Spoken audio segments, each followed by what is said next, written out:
Hello again. My name is Stellan Harris. I am here to guide you through the D&D introductory experience. This is part 2 of the D&D program. You should be able to watch part 1 on our YouTube channel, if not tonight, then in the next few days, and this part will go up after it. I will be keeping an eye on chat throughout, as usual, so if you have any burning questions, feel free to drop them in chat, and I can try and answer them. Today, we are going to primarily focus on what is needed to run a D&D game, as well as how to deal with combat. Because combat is a little complicated at first if you're not familiar with the system, but I hope to give you a good overview of what combat is like and how you can run your game. And I will leave you off with some more resources. I linked the resource document last session as well, and I'll be linking that and showing a few other specific resources that I recommend for folks just getting into running games. Without further ado, I thought I will start with a quote from the creator of D&D, Gary Gygax, and the quote is as follows: "You are not entering this world in the usual manner, for you are setting forth to be a dungeon master. Certainly there are stout fighters, mighty magic users, wily thieves, and courageous clerics who will make their mark in the magical lands of D&D adventure. You, however, are above even the greatest of these, for as DM, you are to become the shaper of cosmos. It is you who will give form and content to all the universe. You will breathe life into the stillness, give meaning and purpose to all actions which are to follow." So, pretty big words, but it does, and while it is a bit flourishing, it is a good quote to set the tone because broadly speaking, the DM's job is to guide and referee the story that the group is telling together. If you saw part 1, you remember that D&D is basically a group story. You get together with some friends to tell a story, and one person is the kind of guide and referee. They help control the direction of the story a little bit more than most folks. While the players each control their character, the DM controls everything else to a certain extent. You'll control the monsters, the characters that aren't the players that they encounter, where they are, what dangers they'll face whenever they go places. All that is the job of the DM, and you do this largely by describing a scene, where they are, what time is it, that sort of thing, and you ask the players how they interact with that scene. So your players, as we mentioned before, can do kind of anything they want. So by asking them to interact with this scene, you will kind of take in what they want to do and cross-reference that with the truths of the scene that you know. For instance, if you're in, I don't know, a village square, and your player says, "I'm going to go swimming." Well, there might not be a body of water nearby. There might be a fountain, there might be a lake, but that is something that you as the DM will decide, and you kind of referee that and guide that scene a little bit. That rhythm of describing a scene and reacting to it is kind of the basis of all tabletop RPGs, and D&D in particular is that way. And I linked this slide last time, but I will put it again because it's even more important that we understand this in this part of the presentation, is that rhythm of description, interaction with a role, and then interpretation of the role is most of what DMs do. Your players will interact with that scene, and it might require a role, it might not, depending on what they want to do. We'll go into a little bit more on what roles or what requires roles later on, but that kind of rhythm is something to keep in mind. And at times your players might go quiet, and that's to be expected. It happens all the time. And that can be remedied by either further description, asking direct questions, figuring out how they want to interact with a scene before you get too far in. Okay, so you can see that from the orc. But the pie example I give of the orc and the pie and the player who wants to steal it is only the most mechanical example. It's entirely possible that your players might have more questions about that scene that we briefly described in the previous slide of the mossy stone room, a rock, and an orc and a pie. Your players might have questions about, well, why are we here? How did we get here? Is there really nothing else in the room? How do we know it's a freshly baked pie? What kind of pie is it? And all of these are valid questions, and they're the kind of thing that you will get more used to dealing with as you describe the scenes. You don't need to speak a novel for every scene, but you should do your best to describe pertinent information to your players as you describe a scene. If there is something big and important, it shouldn't be unknown to your players. Now, you might have secret things that might require rolls, but in general, you want to describe the most important non-secret things and answer questions if asked. But eventually, after all of your description, you'll end up describing some kind of obstacle. Now, obstacle is not the jargon term, but it's one I find useful. An obstacle is basically anything that prevents a player from doing something.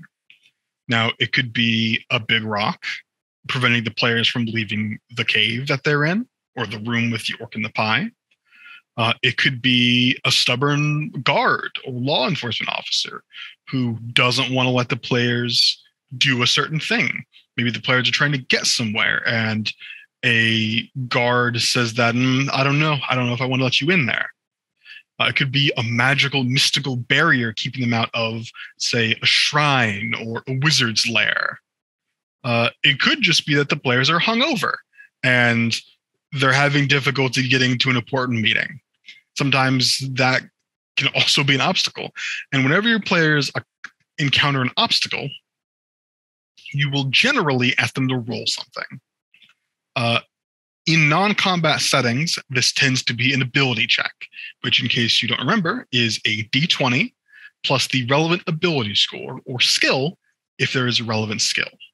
So in our previous examples, if it is a big rock, for instance, you might ask a player that says, I want to move the rock, to roll an athletics strength check, in which they would add their strength modifier. And if they're proficient in athletics, their proficiency modifier to their d20 roll. And that's an ability check. Now, what check you ask for depends on how they want to circumvent this obstacle and the situation they're in. On rare occasions, it might be a danger to the player. They might risk incurring some kind of penalty or damage if they interact with something. In that case, you won't ask for an ability check. You'll ask for a saving throw, which is the roll that you make in order to avoid an unpleasant fate. If your players are struggling to get somewhere due to their hangover-induced nausea, you might ask for a constitution saving throw to kind of perk themselves back up to fight through this nausea. And you will determine the number they need to hit, or the difficulty class, or DC, based on what you think is appropriate. But some common obstacles, aside from the examples I gave, are non-player characters.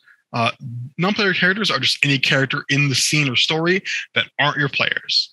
That could be the friendly guard. It could be the little boy who sells bread on the side of the road. It could be anybody that's not your players. They're all non-player characters. Some might try to do them bodily harm. Some might just get in the way. Some might just be there, and their presence is either an obstacle or some way standing in the way of your players doing something. Most obstacles will be something like a non-player character. There might be traps, which are typically hidden. Players can find traps with usually investigation or perception skill checks. But if they're not, then the players might trigger the trap. Say, for instance, there's a spike trap that triggers if your players go down a hallway. If they don't find it and they step on the pressure plate, they will need to roll a saving throw to avoid whatever nasty effect that trap might have. Another common obstacle is just the environment.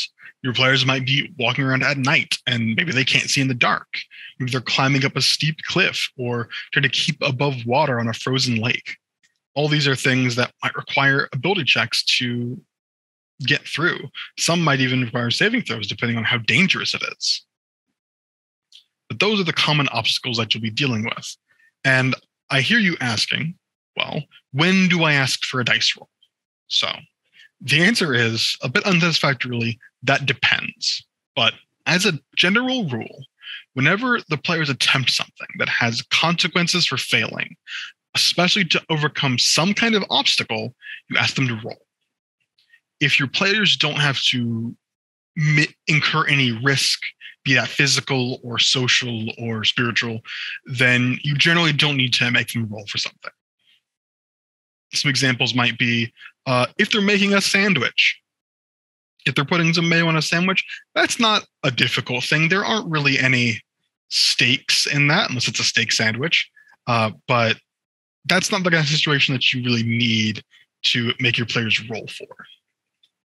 Now, if they're trying to poison a sandwich that belongs to the king because they don't like him or because he's evil or whatever reason your characters might have for poisoning the king with a sandwich, that's something you're going to want to roll for, because if they do that poorly, then there are consequences to that action. If your players are just going from place to place on a normal street, then that's not something you need to roll for. You don't need to roll a strength athletics check to walk down the road. That's not something that requires a lot of effort. It's pretty automatic. There aren't consequences. Most average people don't fail to walk down the road, so that wouldn't be something you need to roll for. But if you're trying to run from the king's guards after you failed to poison his sandwich and he caught you, then you're going to want to roll something to try and avoid that situation. And like I said, you can resolve some things without rolling. I've had people resolve situations solely through talking. And breaking up the flow of a scene where everyone's talking, being in character, can be kind of detrimental to that mood.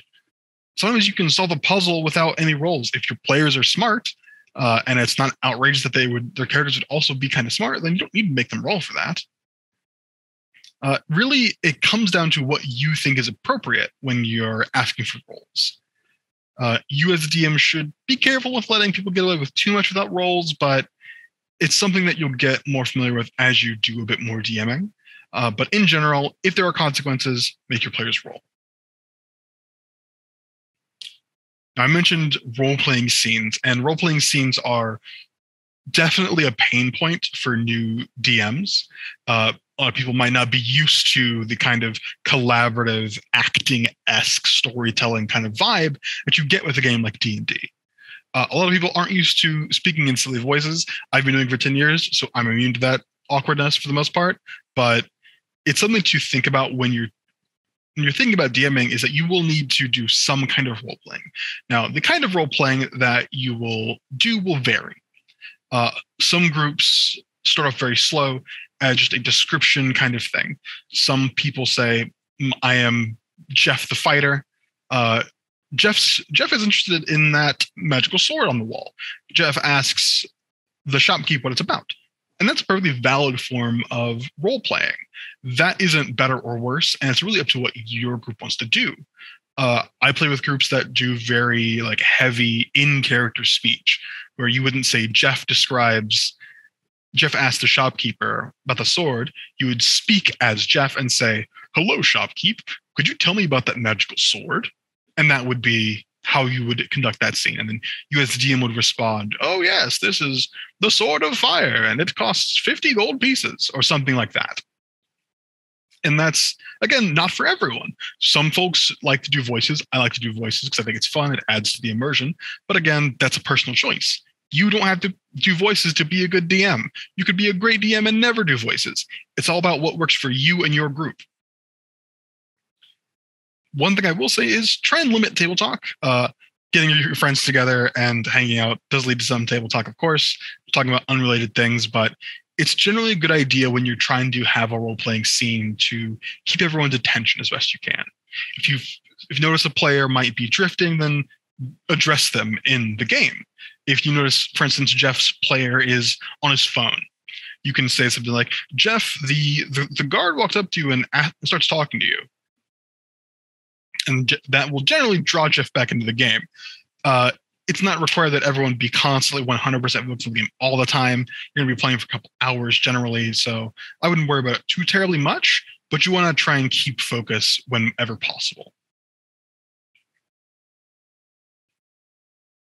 And this is just kind of another general reference thing for the kind of roles that you'd ever make.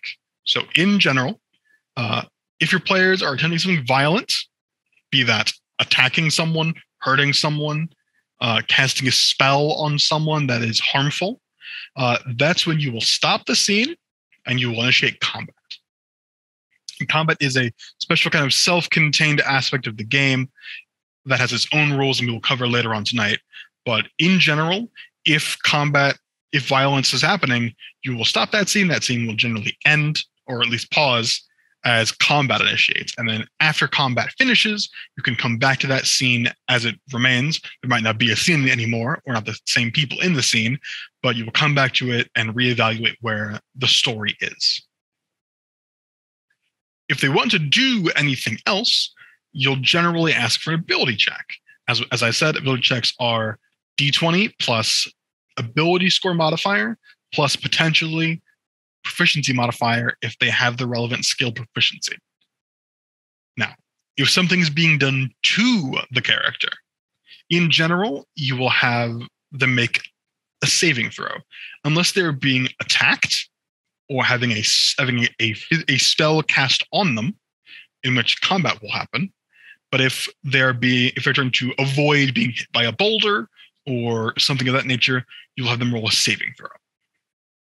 So those are the three general kind of times in which you will have them roll, and the three rolls that you would have them make. How do you know if they succeeded? This handy table here is a great place to start. The DCs are basically how hard you think this would be to do. Not everything has a DC. Some things are just impossible. If I have a player that says, I want to jump to the moon, I don't tell them roll, I say no. Unless they have a very specific thing that lets them jump to the moon, no.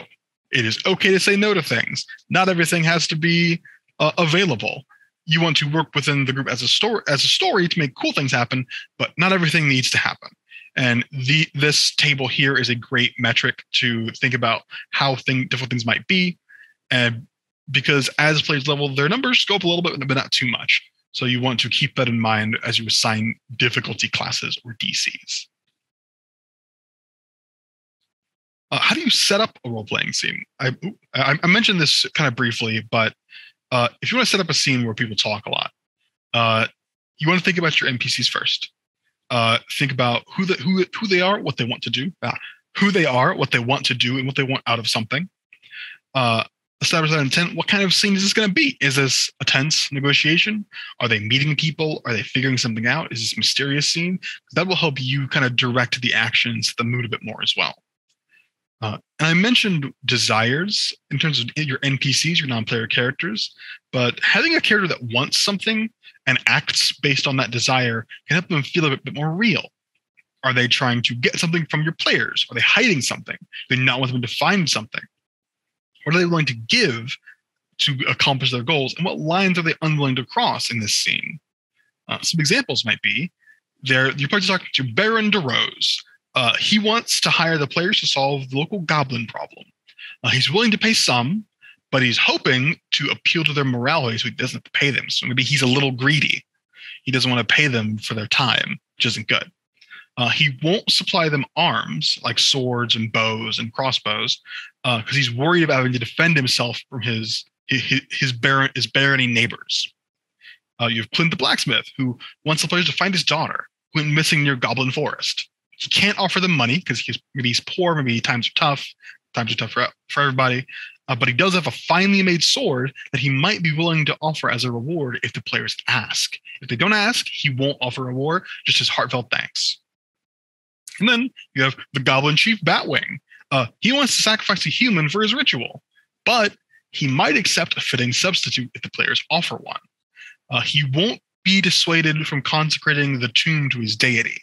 He is going to perform that ritual unless the players directly stop him. They might be able to change what he sacrifices, but if given the chance, he will do it and he will attack any who attempt to stop him. That's 3 NPCs, their desires, and what they will and won't do in a scene. And that's all you need for an NPC largely. You can add more, like who they were before, what their backstory is, that kind of thing. But for just the scene itself, that's all you need to start playing the NPC. After you get the idea, you want to nail in the setting. When is this happening? Where a scene happens can have a big impact. Is a negotiation at a bar, at a forest at night, in a tomb, in the dungeon where the players are chained up. All those are very different scenes, and you want to think about how the setting affects what the scene is going to be. And think about what kind of senses you want to engage. If it's in the dungeon, you might describe maybe the smell of maybe some foul odors, maybe sounds of rats and sounds of the clinking chains that your players are kind of fighting against. Maybe it's cold, maybe it's uncomfortably warm. That's all up to you. Setting those details and engaging your players' senses, even if only in their imagination, can be a really great way to make really memorable scenes. Like, for instance, you're in a smoky common room. Rain is tapping against the glass every so often. The sound of something moving through the underbrush outside. Maybe the outside is just a little bit chilly, a little bit colder than might be natural. And that's a scene that displays an emotional tone that your players will pick up on, and that your players can then know, oh, maybe something's happening. Maybe it's a little bit dangerous here. But that's all you need to do. Then you ask your players, what are you doing? But because this is a collaborative game, you can't write everything. And if you try to, your players won't have fun. So you want to make sure that you're able or willing to improvise a little bit. Because your players are going to do things that you didn't expect. It happens in every game. I've never had a game go exactly as I planned. I've played a lot of games. I've run a lot of games. And it's never gone exactly as I expected. Things go out the window. Things go off the wall. Players do things you couldn't have seen coming. So be ready to think on your feet a little bit and to plan. Also be ready for those changes. Don't be upset when your players do things that you're not ready for. If you need to take a minute to figure out how it'll react, then say, hey, give me a sec. That's really interesting. Give me a sec to think about that. That's very valid. You want to come into the game ready to kind of be a bit flexible and function as that guide. You're not the arbiter of what happens. You're the guide. You're there to referee what players roll, not what they do all the time. And that's a fine line to walk, but it's something that's important to running a fun game of Dungeons and Dragons. And this is a question that's also important to talk about, and one that I hate to hear, but one that we need to talk about is, you will have a player ask, how do you win or how do you lose? Here's a quote from the first edition basic rulebook of Dungeons and Dragons, that winning and losing, things important in most games, do not apply to D&D games. The DM and the players do not play against each other, even though the DM often plays the role of various monsters which threaten the player characters. The DM must not take sides. He or she is a guide, referee, the person who keeps the action flowing and creates an exciting adventure. Player characters have fun by overcoming fantastic obstacles and winning treasure. But this does not end the game, nor is the game lost when an unlucky player's character dies, since the player may simply roll up or create a new character and continue playing. A good D&D campaign is similar to the creation of a fantasy novel, written by the DM and the players. While games do end eventually, all things do, the goal of D&D should never be to win in the traditional sense. It should not be the players won and the DM lost, or the DM won and the players lost because they all died. While the DM can and should challenge the players, you never want to imagine the game as you versus them. That's not what collaborative storytelling is, and it should be collaborative. The whole group, you included, wins when you tell a fun and engrossing story together, not when one side or the other dies. And while it can be fun to have some friendly events like, oh, I'm going to kill these players, you don't want to forget that you're all there to have fun.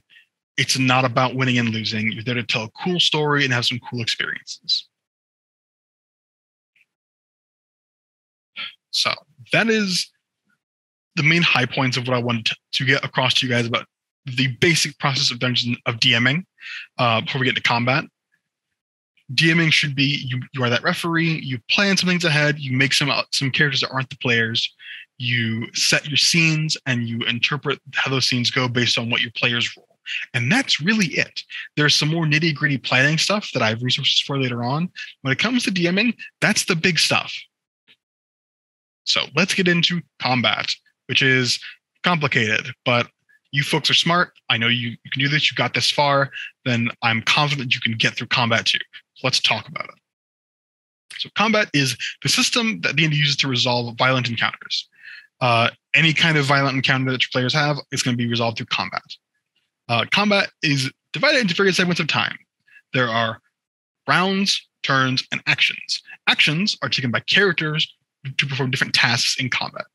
A turn is a unit of time in which a character has a set amount of actions that they can take before their turn is over. So, from smallest to largest, actions are things you do. Turns are the space of time in which you take those actions. And rounds, which are, according to fiction, about 6 in-game seconds. Don't think about it too hard. It kind of breaks down if you really examine if someone can do things in 6 seconds. But the rounds are the unit of time in which turns take place. Everyone has a turn in a round. Everyone has some actions within their turn. Combat lasts until there are no combatants remaining able or willing to fight. This is generally up to the DM's discretion or the players. If none of the players want to fight anymore, then combat can be over. Unless your enemies still want to fight, in which the players, but that's a bit mean. You don't want to engage your players in a combat they're not into. That's not fun for the story. How does combat start? So combat starts generally along these steps. You want to determine if anyone is surprised. So if someone was sneaking around, then you would compare their dexterity, specifically stealth ability check, versus the passive wisdom perception checks of your party. Or if they're actively looking, then their rolls. If your players fail, then they get the surprise conditions because they don't get to act in the first turn. Then you find out where everyone is in relation to one another using miniatures, tokens, or your imagination. Then you roll initiative, which determines where you go, where your turn lands in the round. Then you start combat. Characters will take their turns in the order determined by initiative. Then after everyone's had a turn, you start back over, and the first person goes again. And you do this over and over until the combat is done. Now, what can you do in combat? The long answer is everything. The short answer is everything, but in general, you get 5 kinds of actions. You get your action, your bonus action, your move action, your reaction, and your object interaction. Now, I know that's a lot. Don't get intimidated. We're going to go through this. So starting with the action, which is the main one, the big one. That's what you're going to use every turn if you can help it, because it's where you'll do your most interactive things. With your action, you can attack with a weapon. You can generally cast a spell. You can dash to move more than you would normally be allowed to. You can disengage, which means if you're next to an enemy, you can move away from them without suffering any consequences. You can dodge, which means you're kind of on the balls of your feet, moving back and forth, which makes it harder to hit you. If you're hidden, you can hide, which lets you roll a dexterity stealth ability check to conceal yourself from your enemies. You can use the help action, which gives advantage to an ability check to your friend, or advantage to an attack if they're adjacent to you. Or you can ready an action, which lets you do any of the above on a specific trigger later in the round. Now, all those other actions. So bonus actions are typically tied to a class feature or spell. Those are like smaller actions than like the big action. So they're not going to be as impactful usually, but some classes get better use out of them than others. The move action is just to move. And to move your character, you've got a speed. Unless you dash, you'll move that speed every round or less, depending on what you want to do. Your reaction is only triggered outside of your turn. The most common reaction is that if an enemy moves away from you, out of where you can reach, you get to attack them for free. And then object interactions is a bit more freeform. That's where a lot of your creativity is going to come into. You get to interact with an object or piece of the environment. The exact interaction is pretty broad, but I have some examples here, like drawing a weapon, opening a door, grabbing a book, pulling your hood up, kicking rocks that aren't animated, turning a key in a door, poking something with a stick in your hand something in your hand to the character, finish a drink, eat a sandwich, plant a flag, anything like that. Any small thing that involves the environment or another thing is something you can do with an object interaction. Unless it's tied to damaging someone or one of your class features, then you can use your object interaction for something like that. Now, here are a couple things that you want to know before combat, either as a player or as a DM for the things in combat. You want to know their hit points, which is how much damage you can take, your armor class, which is the number that your enemy needs to damage you, the initiative, which is the bonus to your roll to determine turn order, Saving throws, which is the bonus to rolls to resist enemy effects and certain attacks. So your speed is the distance you can move in one round without dashing. Your attack bonus is the bonus to your roll to hit with a specific weapon or spell. Monsters generally have more than one of these. Players can do if they have different weapons. The damage is the dice you roll to determine damage on a successful hit. Again, this will vary depending on the weapon, the monster, and what they're doing. For spellcasters, you would need to know your spell save DC, which is printed for monsters, but is on the character sheet for players. And that's something you want to know just for ease of use. All these are things that you need. It's good to have in your head, but whenever possible. It's okay to reference your sheet as well. No one can have all the numbers in their head at once. But in general, these are things you want to know as you're getting into combat, because it'll help things sort of keep going at a decent clip. You won't have to bog down flipping through your sheet too much if you know these things. And hit points will change as you get hit. So that's something you really want to keep track of. In general, your abilities, whether those are class features, your spells, other abilities you might want to use in the combat, are things that you want to know before you get started. So I didn't talk about spells last time. I'm going to talk about spells a little bit. I have 2 example spells. These are cantrips, which means you can cast them all day. They don't take up spell slots. But I will compare them. The topmost thing, the casting time, is just how much time it costs to cast. This is generally going to be one action, though there are spells that only require a bonus action, but those are rare and good to have whenever possible. The range is how far away your target can be. The components come in 3 flavors: verbal, somatic, and material. Those are a bit more in-depth, but they're pretty easy to describe. The components describe what you need to be able to do to cast the spell. Verbal components, you need to be able to speak. There are magic words you say to cast the spell. They can be anything. It's up to you, really. It's more flavor text than anything else. The somatic components is just things you do with your hands. Most spells require somatic components. You need at least one free hand. You can't be holding 2 swords and also cast a somatic spell. You need to either sheath or drop one of those so you can do your magical hand signs. Material components are specific, like ingredients you need to cast the spell, though they can be substituted with either a spell focus, like a wand or a staff, or if you're a cleric, a holy symbol, which is the symbol of your god. Now, below, we have the duration, which is how long it lasts. Some spells are instantaneous, which means they happen and they're done. Some have duration. They last a while, they linger and still provide effects. The classes is who can cast it, which is important because not every class can cast every spell. And then lastly, that paragraph of text describes what the spell does. That is going to be where you find the effects, the damage, basically how the spell works. That's very important to read. And if you might have a lot of spells, but it's good to familiarize yourself with what they do, if only so that you can use them more easily in combat.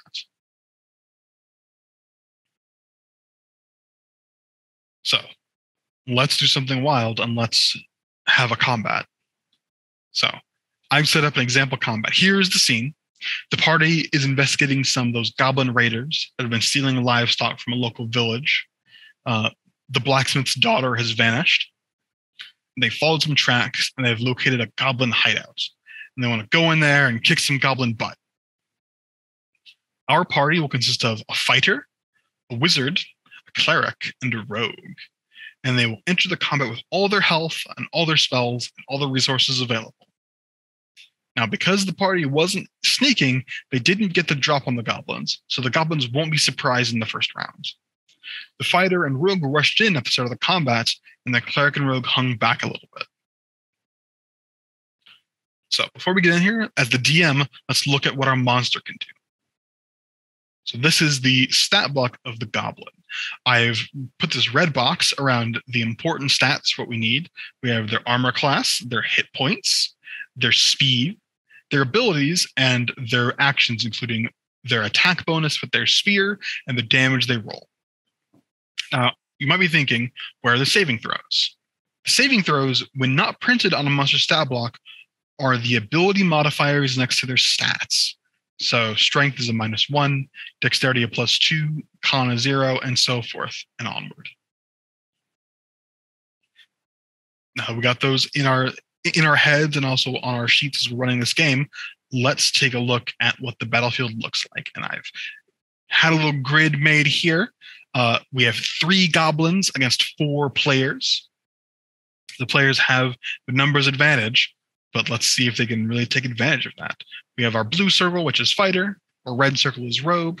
Our orange circle is cleric, and our purple circle is our wizard. So we've rolled our initiatives, and the cleric goes first. I did roll these. I've acted this out with real dice, not in real time, but before our presentation. So we've got our order. The order is cleric, goblin 1, goblin 2, the wizard, the rogue, the fighter, and lastly the third goblin, who rolled a 3, oddly enough. So all that's left is to have the players take their actions, and the goblins take their actions, and the combat will eventually be over. Pretty simple, right? Hopefully. Let's keep walking through this and see if we can't give a bit more of an example. So, as determined by the initiative, the cleric goes first. So the cleric, not wanting to get too close, because he might get hit, casts that Sacred Flame spell. Now the goblin has to roll a dexterity saving throw, which, as I mentioned, is pretty okay for the goblin. The DC or difficulty class is 8 plus the cleric's proficiency bonus plus the cleric's wisdom modifier for a total of 13. The goblin rolls the saving throw and fails and takes 1 8-sided die or 1d8 points of radiant damage. And oh, what luck, the cleric rolls an 8. And since the goblin only had, scroll back, 7 hit points, the goblin dies. Unfortunate for our goblin friend, but that's how the dice fell. Uh-oh, it's the goblin next to him's turn. The goblin lost its friend, so it's going to attempt to hit our fighter. The goblin rolls 1d20 plus 4, as determined by his stat block, in hopes of meeting or beating the fighter's AC. But unfortunately for the goblin, our fighter is heavily armored. Since he has heavy armor and a shield, his armor class is an 18, which is pretty darn good. Even though the goblin rolled really well, he rolled a 17, because he didn't meet or beat the fighter's armor class, he misses. Now the wizard, like the cleric, doesn't want to get too close because he has low health and low AC. So they move 1 square to the left to not hit their friend in the back, and they cast the other spell we looked at, Firebolt. So the Firebolt requires a spell attack. So the wizard rolls to hit the AC. The wizard rolls 1d20 plus their spell casting, or their spell attack modifier, which is similarly to the difficulty class for spells, is just proficiency modifier plus wizard's intelligence modifier, because wizards are intelligence based. So he rolls 1d20 plus 5. That is 17 plus 5 is a 22, and that is a really good roll again on a 10-sided die or a 1d10. Rolls 8 damage, and that's 2 goblins dead. Players are doing great. Now, there's only 1 goblin left. The rogue is going to circle in from the side and see if he can finish him off. The rogue has a short sword, and because he's adjacent to an ally, he'll get sneak attack if he hits. But unfortunately, he only rolls a 12, and the goblin's armor class is a 15. So because he didn't meet or beat that 15, he misses. And since moving away would allow the goblin as a reaction to make an attack of opportunity, as I mentioned before, if an enemy moves away from you without disengaging, you get to attempt to hit them for free. So if the rogue doesn't want that to happen, so the rogue's going to stick by the goblin and risking attack anyway. Now it is fighter's turn. The fighter readies their long sword and tries to do in that last goblin, but unfortunately for the fighter, they rolled an abysmal roll of a 6. And the fighter can't put the goblin down. But also not wanting to risk an attack, the fighter will stay and hopefully take attention from his companion. But it is the cleric's turn. The cleric is going to try and do what he did last time. He's going to try and cast Sacred Flame again, because he can do that as many times as he wants. It's a cantrip. It doesn't require him to expend spellcasting slots. And unfortunately, the goblin rolled a 17 plus 2, which is a 19, which handily beats our cleric's spell save DC, which was a 13. Cleric doesn't have a bonus action spell and doesn't want to move closer, So their turn comes to an end. And oh no, for our rogue friend, it's the goblin's turn. And the goblin's going to make good use of their turn. So with his spear, the goblin rolls and beats the rogue's AC with a 15. Rogue's AC was a 15, so it matches. And he gets to roll, I believe it's 1d6 plus 2. And he rolls a 7. Now, the rogue only had 8 hit points. So the rogue is reduced to 1 hit point. Any more damage will knock the rogue unconscious. And that's pretty bad for the rogue. And seeing that he did such a grievous wound to our rogue friend, the goblin is going to stick where he is. And he's going to hope to maybe kill this rogue before he gets taken down for his maybe avenge his fallen goblin brothers. But luckily for the rogue, it's the wizard's turn. And the wizard rolls a 15, hitting the goblin's armor class exactly. And he gets the roll damage. And oh, does he roll damage? Rolling a maximum of 10 on the 10-sided die, reducing the goblin to ashes. And since there are no more goblins, all 3 goblins dead, that's the end of combat. Combat is over. Your players can move and do things outside of their turn order again, and that's how combat works. Combats can be more complex than that, and as your players get stronger and monsters get more abilities, they will get more complex than that. But that's generally how combat works. You take turns, your monsters and players take their actions based on what's happening. Some might fight a bit harder depending on what's happening. Some might not. It will really depend on what they're fighting, where they're fighting it, and who they're fighting for. It's not uncommon for players to get hit hard and be reduced to 0 hit points. That's not a failure of the game. That's intent. It adds some stakes to the drama. If your players never have to worry about failing, then it kind of sucks all the tension out of any combat. Because there is the threat of getting knocked to 0 hit points and potentially dying, your players' characters are in danger in every combat. They might be more or less confident depending on the circumstances, but players should try and use tactics to avoid death whenever possible. Now, there are various philosophies when it comes to killing players, but you should figure out what your group prefers. I think, this is my own opinion, do not take this as gospel. You should talk with your players and figure out what they want to do. I think it is important that players feel that tension. In my games, I have and will kill players if that's how the dice roll.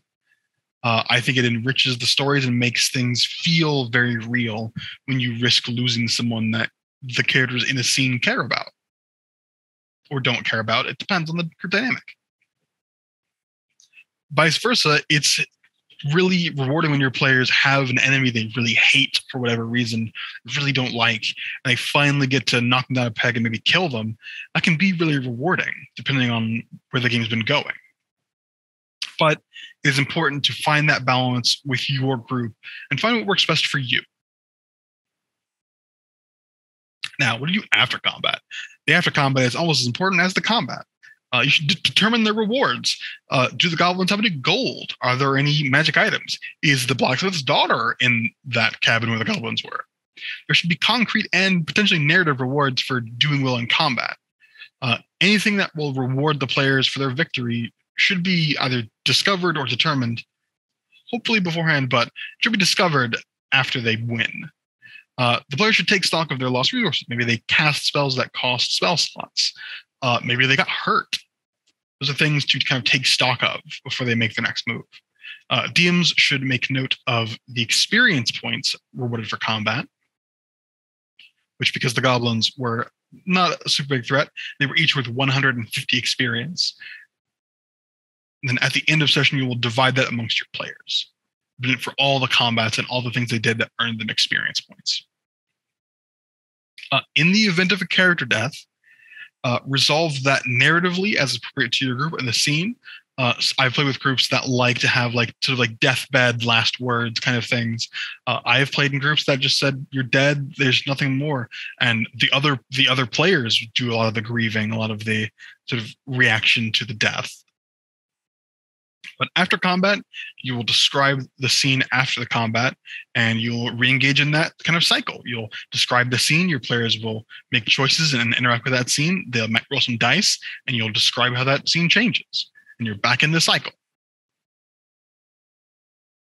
How do the rewards work, you ask? Well, XP is pretty straightforward. XP is given to players for overcoming obstacles, both combat and sometimes out of combat obstacles. Players will gain XP based on that, and once they hit a certain threshold, they will level up, which means their characters become more skilled and more proficient in the things they're good at. They might gain new abilities, but we will touch on that a bit more later. Money and items are a bit more complex. The Dungeon Master's Guide, that cool book I recommended in the first session, has tables to get you started.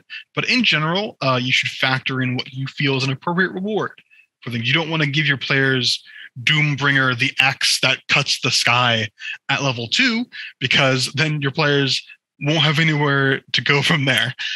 You want to kind of build up a gradual curve of reward, giving them access to more and more things as they overcome more and more significant challenges. Generally, you don't want to give out magic items too often, except for healing potions, because healing potions are cool and fun, and you want your players to have some kind of healing. Otherwise, combats get increasingly deadly. That might just be a character who can heal, but lacking that, healing potions are a great thing to give out a bit more frequently, so your players have a bit more of a fighting chance. And mundane items can be given out as you see fit.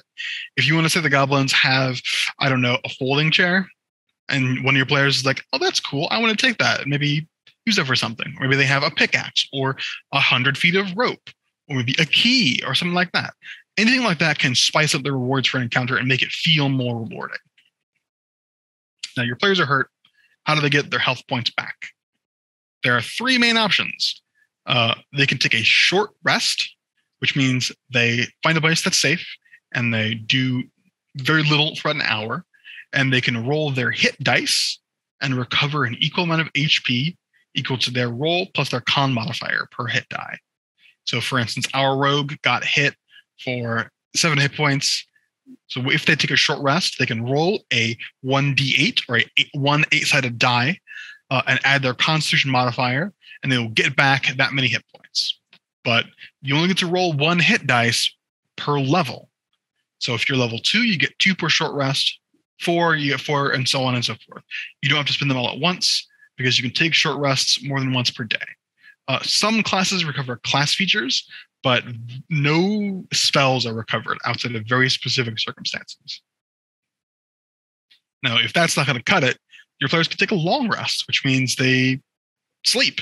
They get a good night's sleep. Some players might do a bit of light things, but generally everyone's sleeping. If you want to have watches, no one can take more than 2 hours of a watch.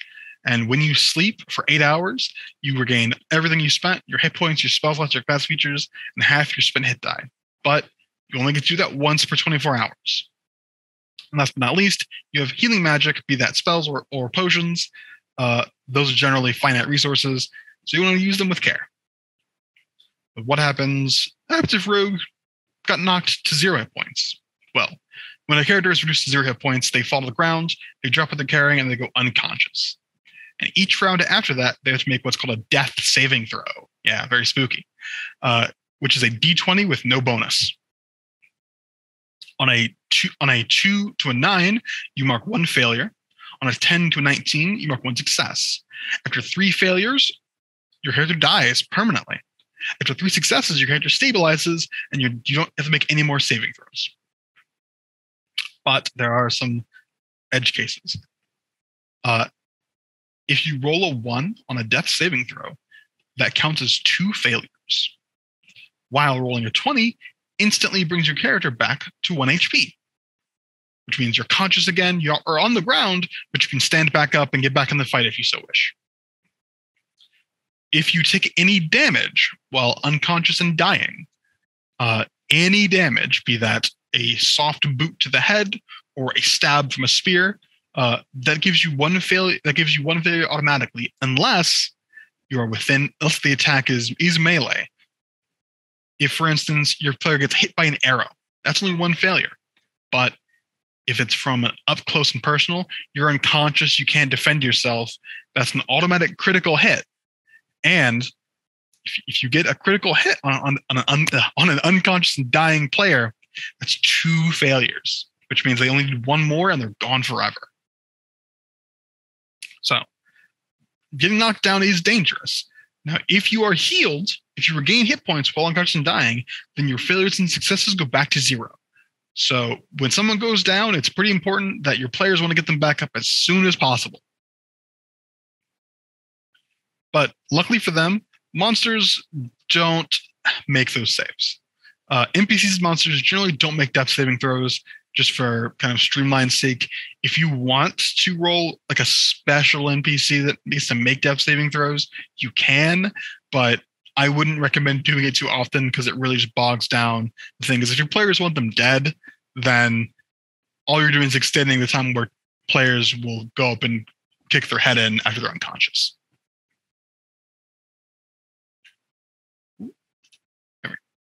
So you've had your combat, you've had your scenes, you've run everything. It's been a couple hours. You get into a good stopping point. How do you end the session?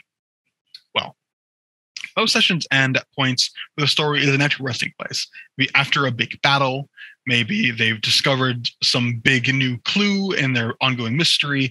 Maybe they've gotten to a place they were trying to get to. Those are all great places to take a pause in the story and sort of wrap things up for a bit until you want to play next. At the end of the session, the DM will tally up all the XP you got, be that from combat or from other things, and you will see if your players level up. If they do, if they hit that threshold, which for level 1 is just 300 experience points, and they will level up, which increases their abilities substantially in some cases. It's important to note that XP is divided based on number of players, so smaller parties might level up a bit faster, but that's not inherently bad because they won't be fighting as difficult things in general. You can kind of tweak that based on party size, and big parties might level up a bit slower, but you can also tweak that by increasing the difficulty of obstacles. So I keep mentioning leveling up. Leveling up is when a player character gets better. There are certain things that happen for everyone. For instance, everyone gets 1 extra hit die worth of HP. You'll roll your hit dice and add your Constitution modifier as you level up, and you will add that to your maximum hit points. You add +1 to your proficiency bonus, levels 5, 9, 13, and 17, which makes you better at basically everything that you're proficient in. So those are great levels. Those are significant boosts in character power. You get an ability score improvement at 4, 8, 12, 16, and 19 of a class, which means you get to add +2 points to any of your ability scores, or 1 point to 2 ability scores. Alternatively, if your DM has to do this, you can take what's called a feat, which is a special kind of side ability. It's like a class feature or another ability that you get to use, but it's tied to this sort of expend resources. You don't get both on the level. You can take either an ability score improvement or a feat generally. Most leveling up happens in between the sessions, so that you don't have to spend what might be limited time doing that. But it's not uncommon for groups to meet up and level up together, just so everyone's on the same page and you can discuss what everyone's doing, what kind of cool combos you might have now with the newly powerful friends you've made. And as I mentioned, as you level up, the challenges that you face will increase. You won't always be fighting 3 goblins in a shack. You might eventually fight maybe a troll or a giant, maybe even an eponymous dragon. But a level 1 party typically won't fight a dragon because they won't have much of a chance. So that is how you run combat. That is how you run a session generally. Let me give you some more resources, because I've not given you much as to figuring out what you want to run if you wanted to run one in this weekend. So here are some rules resources I recommend. The D&D 5e Basics and the 5e SRD are websites you can. I believe I linked them in the DBRL D&D resources, tinyurl.com. Hit that link. I'll post it in chat again.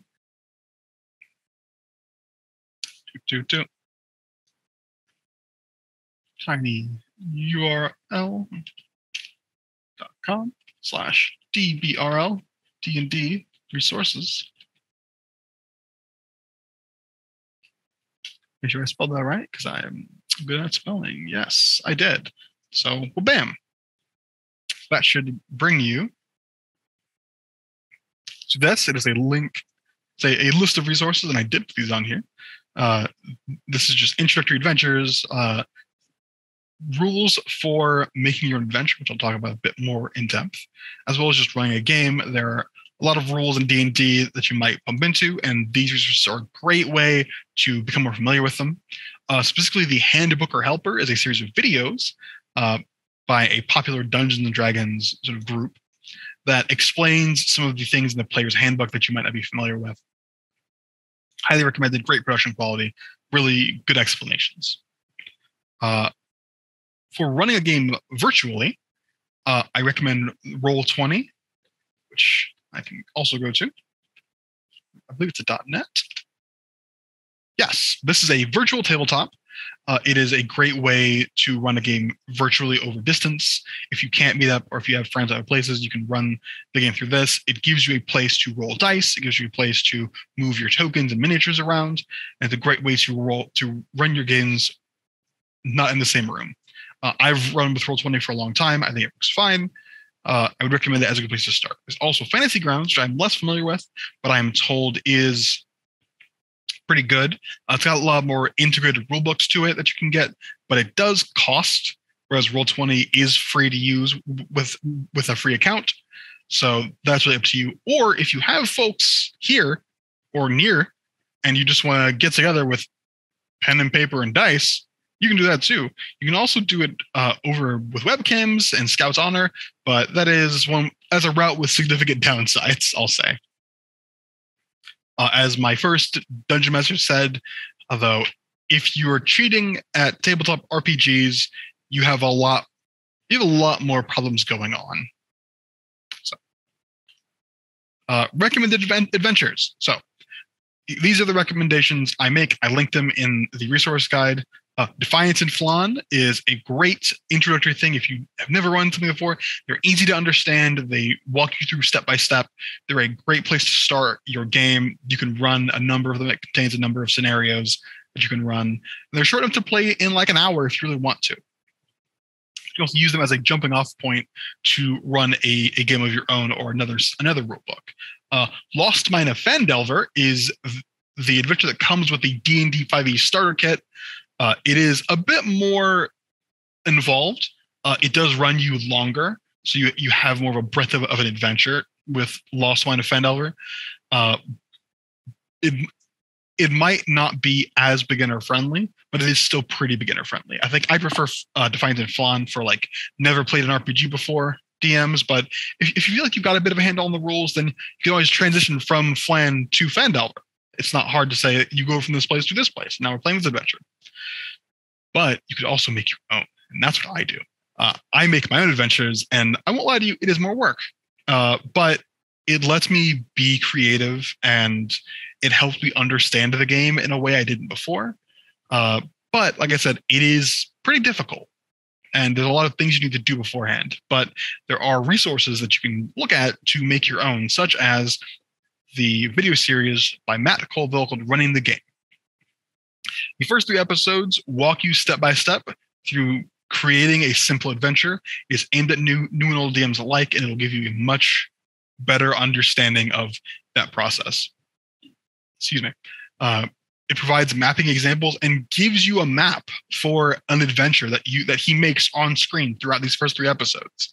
He talks more and more about what it means to run D&D. I highly recommend it. It is great if you want to know more about that kind of aspect of the game. If you want to run your own D&D games, that is a great resource to look into. I highly recommend it. And now you've kind of got what you need. You've got the knowledge to help your players get started. From part 1, we learned how to make characters. You got the tools to run your own game, be that in person with character sheets and paper. It could be on Roll20, it could be on anything. You know how to set a scene, you know what to describe, you know how to make NPCs that have motivations and want things and interact with your players based on those wants and desires. You can run a combat like we just did. We covered all the steps except for choosing a monster, which I trust you to do. And you know what happens if someone dies, be that the monster that's fighting your players, or your players might die. And that's also part of the game. You know how to reward your players both with XP and items. You know what happens when they get more powerful and level up. And you have some options as to what to run to start and resources for making your own adventure. Again, I highly recommend... Oh, that's fine, Rebecca. Rebecca, if you couldn't join part 1, we should be uploading that to our YouTube channel. The Danny Boone Original YouTube channel should have that video up in hopefully the next couple of days. But I would keep an eye on that, and it's also got that information there. So don't worry, we're going to get that to you as soon as we're able. But yes, thank you for asking. So again, if you didn't catch part 1, that will be on the YouTube channel, and I would highly recommend checking it out. I'm not just saying that because I meant it. It is a good resource. But yes, with those 2 parts, you can do this. I believe in you. You can run your game. You know how to play D&D now. You can join the millions of other players who are getting into this hobby and making characters and telling cool stories with their friends and their families and their loved ones. And you know where to look if you have any other questions. You can email me. I'm happy to help folks who are looking to get into this. If something wasn't clear, then please email me. I'm happy to help at any point.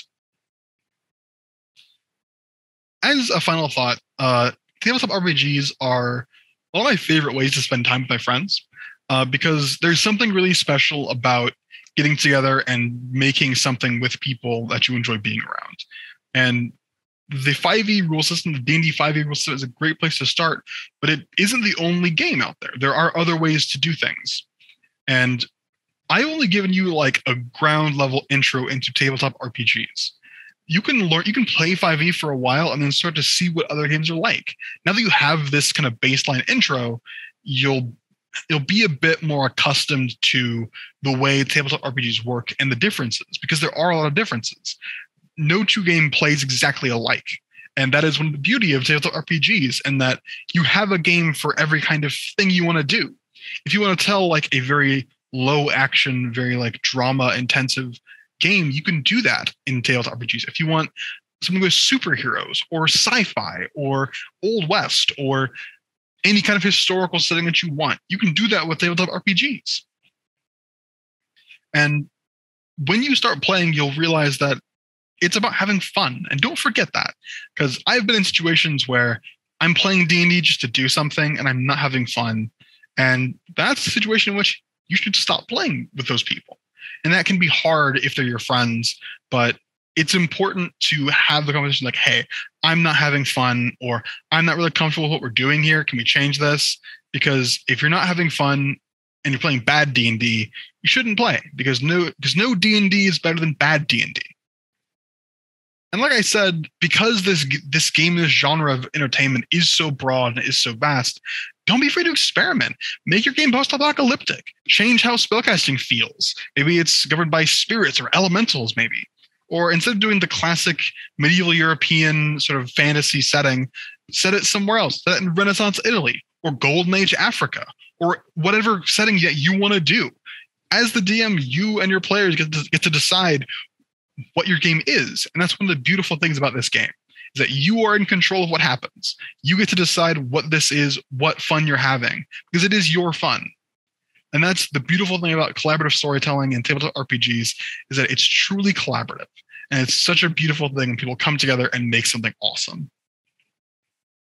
Because as Gary Gygax said, the secret we should never let game masters know is that they don't need any rules. All you need are some friends, some dice, and the willingness to tell a story. And that's tabletop RPGs. That's D&D 5e. And now you're a lot more prepared than you were at the start of part 1, I hope. But if you're still not fully prepared, email me. My email is sharris@dbrl.org. If you have any questions at all, I'm happy to field those for you folks. I want to get as many folks into tabletop RPGs as possible. I think it's a great hobby and it's super fun. And I look forward to hearing from you folks about this game. As I mentioned before, part 1 should be on the YouTube channel soon, as will this one after it. So keep an eye out for those. If you missed it or if you couldn't make it, then or if you have friends who missed it and couldn't make it, or for some reason, tell them to watch out for the YouTube. It should be up there pretty soon. Are there any other questions from my folks in chat? I've been talking a whole lot, but if you have any other questions, please let me know.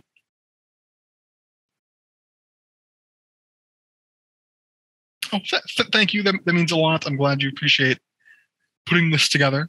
I'm just happy that some folks made it out and that they could find the time to listen to me yammer on about rolling dice and pretending to be elves and dwarves and such.